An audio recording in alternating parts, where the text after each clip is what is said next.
You're listening to the Jefferson Exchange. Thanks for joining us today. I'm Angela Decker.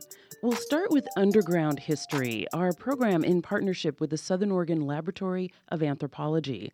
Host Chelsea Rose and Avery Foster, an occupational health consultant at Oregon OSHA, discuss the potential hazards you could find in museum artifacts, vintage clothing, and more.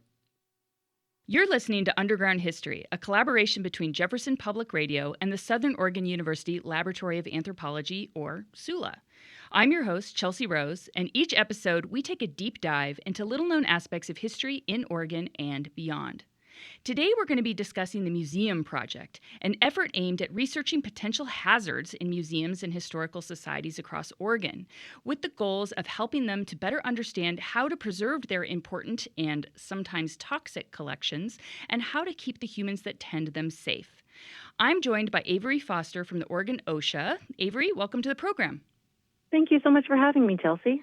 So let's start out with talking about how you ended up cruising through these dusty archives like a futuristic Ghostbuster, and instead of testing for like ectoplasm and stuff, you're actually looking for like vapors and dust and those kind of things. So how did you start this project?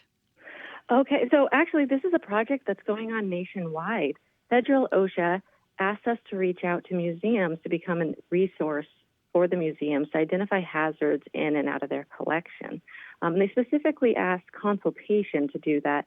Consultation is a division of OSHA where we provide a free and confidential assistance at the employer's request. So this is just a project that they tasked us to do.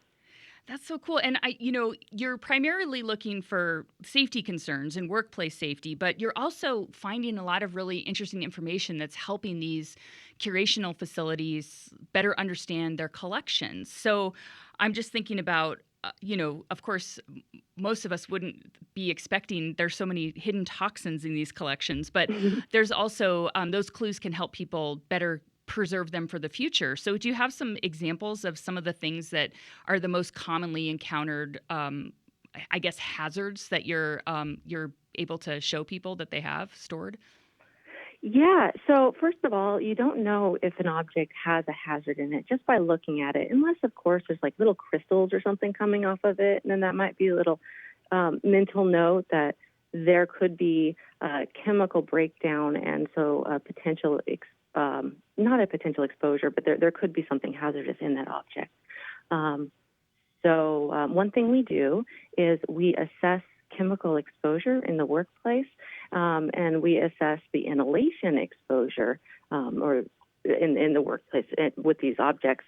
So what we did throughout Oregon museums is we tested objects specifically for heavy metals. We can talk more about some of the other hazards in these items, but we tested for heavy metals, and then we did air monitoring while testing for heavy metals to see what the employee's exposure is while they're doing very simple handling of those objects. And I guess a lot of us have heard about, the Mad Hatter and the Mercury and stuff in felted hats and in feathers and stuff like that. But I had never heard that arsenic was used in the green dye for 19th century dresses. So have you been able to get a read off some of those types of outfits and costumes? Oh, absolutely. So as you mentioned, arsenic dyes, they were super popular from about 1800 to 1900. And it wasn't just in the textiles and the dresses. A lot of people know about those. It's also in the cloth books and cloth book covers and wallpaper. And they also used arsenic dyes in like the black mourning dresses. And then on top of that, a lot of dresses, they wanted to maintain their structure, so they also had lead in those dresses. So we found a lot of that. In fact, we sampled about 200 objects, and almost every single object either had lead, arsenic, or mercury in it, and a lot of those were textiles. Oh my gosh, so be careful what vintage clothing you pick up.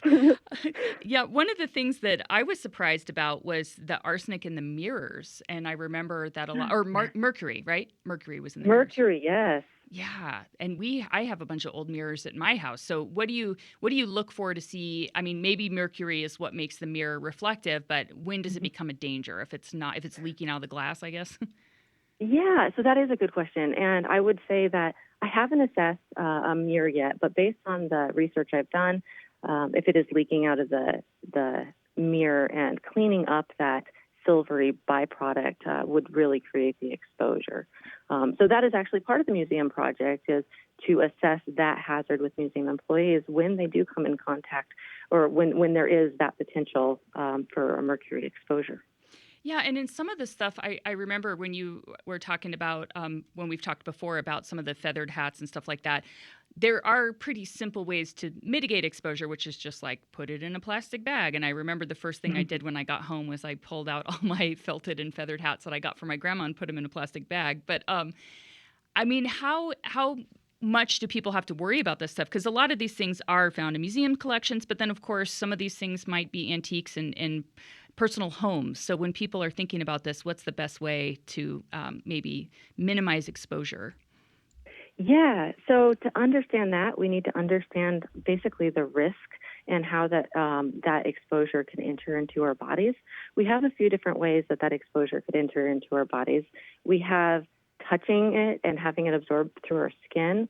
We have ingestion, or like handling an object and then eating a sandwich afterwards. And then we have inhalation exposure. So really good ways to minimize risk is, I think the very first one is just knowledge. Knowledge goes a long way. And if you have an object, you can research that object to find out what the potential exposures could be. And then there's a few resources that I think are just fascinating. There's the British National Archives put out, or they tested almost 300 Victorian wallpapers, and they put pictures of the Victorian wallpapers that had arsenic in them in this book called Bitten by Witch Fever. And then the Poison Book Project, they have a bookmark that you can actually order for free, and it shows the different colors of green that they've tested on dresses that could contain arsenic. In books that could contain arsenic. Oh my gosh. Yeah.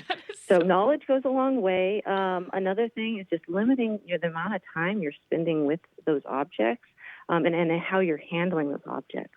Luckily with museums, and I would suggest this as a home user as well, or as someone that might have something that's hazardous, that's historic,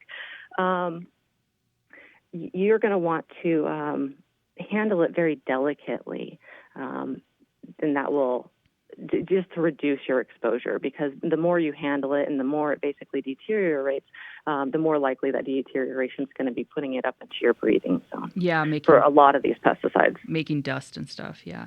Mm-hmm. You're listening to Underground History on the Jefferson Exchange. You can find us online at jeffexchange.org. I'm your host, Chelsea Rose, and today I'm joined by Avery Foster from Oregon OSHA, and we're talking about all the ways that history is trying to kill us. More seriously, though, I mean, one of the most common ways that I guess arsenic enters in museum collections, I think, is like taxidermy. So old taxidermy, they would preserve the specimens using, is it arsenic or mercury too? It is arsenic, and it's totally dependent on the taxidermist. But believe it or not, there's a few other ways that arsenic enters a collection. And arsenic could be used even in a historic object that someone might have in their home. So arsenic was used as a pesticide I'm going to say up until about the 70s. In fact, the National Park Service published a reference of different pesticides that were used in museums from 1926 to the year 2000.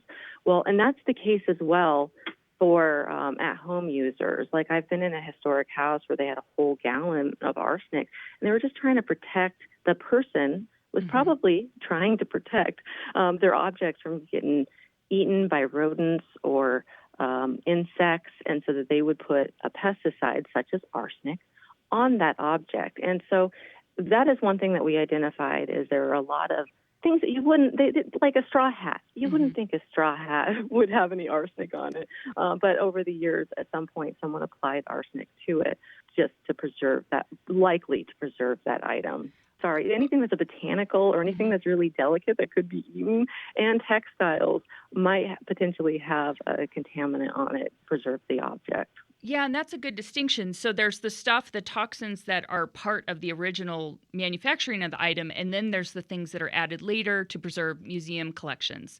Because isn't there like lead or something's in baskets, or maybe it's not lead too, to preserve the basketry and stuff? Yeah, oh my goodness. So lead historically has been used in so many different applications. So, it's been weaved throughout history. I mean, it's been even in paint until 1978.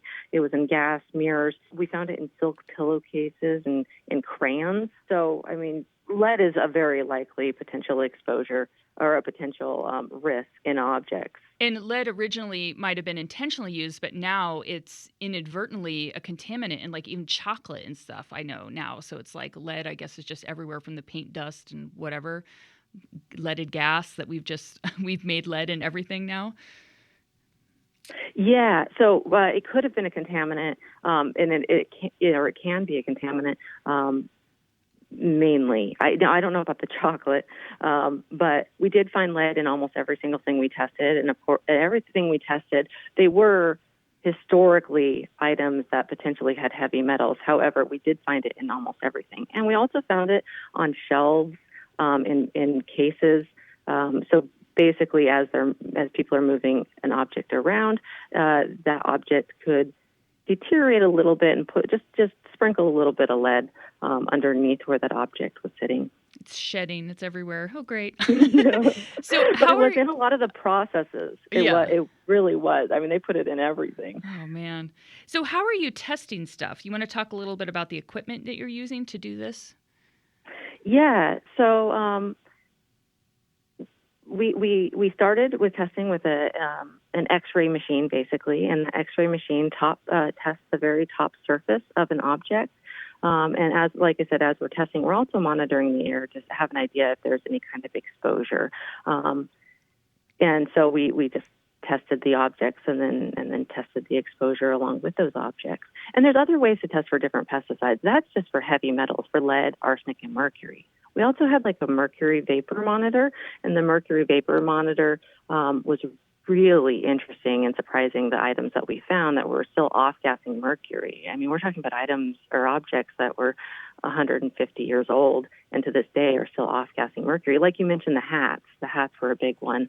Almost every hat we tested had a heavy metal in or on it. Yeah. Yeesh. And what are you hoping to look at next? I mean, I know that you've been kind of devising guidelines, I guess, for museums to mitigate these risks and to think about these risks when accessioning new collections. But what are, you did the heavy metals, but what are some other things that you're hoping to look at next? Oh, so as I mentioned, there's so many different types of pesticides. So there's a few other heavy hitters that we're hoping to look at and evaluate employees' exposure to.